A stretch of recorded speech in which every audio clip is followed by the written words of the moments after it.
How can you resist a face like this? Or this? Or this?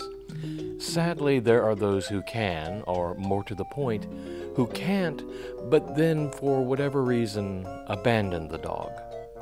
This is where a rescue organization like Pug Hearts of Houston comes in. And despite its name, Pug Hearts covers Harris and Fort Bend counties. Pug Hearts of Houston is an organization that's dedicated to the rescue and rehabilitation of pugs in the area. We started on February 14, 2007, and since then we've rescued 974 pugs.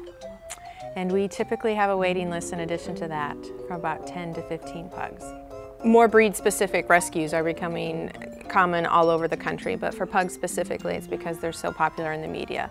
You see them in movies, you see them in advertising, and because everyone thinks they're cute and wants a pug puppy, these breeders, the puppy mills, are churning them out left and right. So there are just quite simply too many of them. The pug definitely is cute and sweet and wonderful as they are. They come with their own health issues. They shed 365 days a year. The flat-faced dogs have breathing issues. As you can see, Herman here is panting, and it's in a cool room. These are dogs that cannot be kept outside, especially here in Texas. They absolutely cannot. So there are definitely some health issues that go along with it. All of the dogs that come in immediately go to our vet, which is in Sugar Land, the Sugar Land Pet Hospital. They're immediately vetted. They have a full exam. They're brought to date on all their vaccinations. Obviously, if there are medical situations, they're taken care of. A number of them are brought in with heartworms, which is a huge problem in Texas. And so many of them go through heartworm treatment. We try to get that done before they're adopted. Pugs are common with eye issues, so we see a lot of that. All of the medical issues that we know of at the time that they come into foster are taken care of before they're adopted out. Our adoption process is pretty stringent. In fact, we get teased quite a bit that it's easier to adopt a child. While I don't think that's the case, we are very strict on who is able to adopt our pug. We require 3 references. One's a vet reference, of course, if you have animals, and then 2 personal references.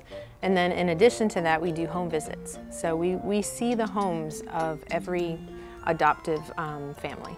My husband and I got involved actually through another organization that was helping pugs in the area, but they were based out of another city.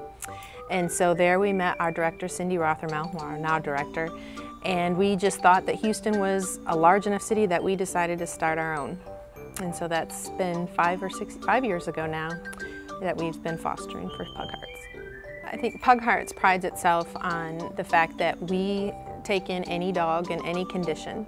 And so that means if a dog is on death row, which Herman was, we had to pull strings to get him off from death row in a shelter down south.